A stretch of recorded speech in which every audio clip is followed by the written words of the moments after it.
വേണമെങ്കിൽ ഒരു നോക്ക് കണ്ടോളൂ. ചിരിക്കരുതേ.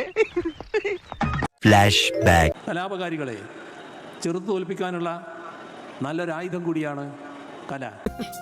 ഒന്നും കൂടി ആലോചിച്ചിട്ട് ഞാൻ മലം മുട്ടി നിൽക്കുന്ന ആനയാണ്. സാമൂഹ്യ പ്രതിബദ്ധതയുള്ള ഏതെല്ലാം വിഷയങ്ങളിൽ അവൻ പഠിച്ചിരിക്കണം. അത്ര വലിയ ബന്ധങ്ങളിലേക്ക് പോണോ ശിവൻകുട്ടി? റേഷൻ കട മറന്ന് മണ്ണെന്ന് വാങ്ങണോ? ഇത്തരം കാര്യങ്ങൾ കൂടിയുള്ള സന്ദേശമാണ് ഈ 64ാമത് സ്കൂൾ കലോത്സവം എന്ന് പറയുന്നത്. അത് ഞാൻ ഏറ്റു. ശബരിമല സ്വർണ്ണക്കൊള്ളയും ഇത്തവണ വേദിയിലെത്തി. റിപ്പോർട്ട്. അയ്യോ എന്റെ അമ്മേ. 11:30 മത്സരം തുടങ്ങി. ഞങ്ങൾ ആരംഭിക്കുന്നു, നിങ്ങൾ അനുഭവിച്ചാലും. ദേ വന്നു. എന്റെ സ്വർണ്ണം ഉണ്ടെങ്കിലല്ലേ കൊടുക്കണ്ടു. അപ്പൊ തന്റെ സ്വർണ്ണം ഇല്ലേ? എടുത്തു കൊടുക്ക്. ഇല്ല എന്നാ ഉണ്ടാക്കാനുള്ള വിദ്യക്ക് ഞാൻ വേണമെങ്കിൽ പറഞ്ഞുതരാ. എന്നെ നാണം കെടുത്താനായിട്ട് വേറെ തിരിച്ചിരിക്കുകയാണ്. അധികം ബുദ്ധിമുട്ടൊന്നുമില്ലടോ. സാമർത്ഥ്യം ഉണ്ടെങ്കിൽ ആവാം.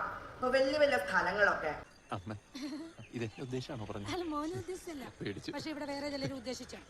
കട്ട്ല വാതില് ശില്പങ്ങളൊക്കെ സ്വർണം കൊണ്ട് പൊതിഞ്ഞതുണ്ട്.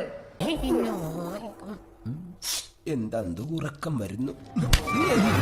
ആർക്കും പൊളിച്ചോണ്ട് പോവാന്നാ പറയണതേ. അധികം നോട്ടൊന്നുമില്ലടോ. താന് വേണമെങ്കിൽ 2-3 കൊണ്ടുപോയിക്കോളൂ.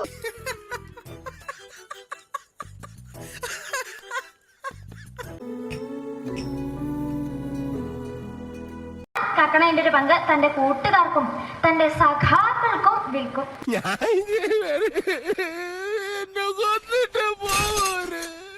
കലാപകാരികളെ ചെറുത്തു തോൽപ്പിക്കാനുള്ള നല്ലൊരായുധം കൂടിയാണ് കല. ഇത് വടി കൊടുത്ത് അടി വാങ്ങുന്ന പരിപാടിയാണല്ലോ ബാബു. നാട്ടുകാരുടെ മുഖത്ത് ഞാനിനി എങ്ങനെ നോക്കും?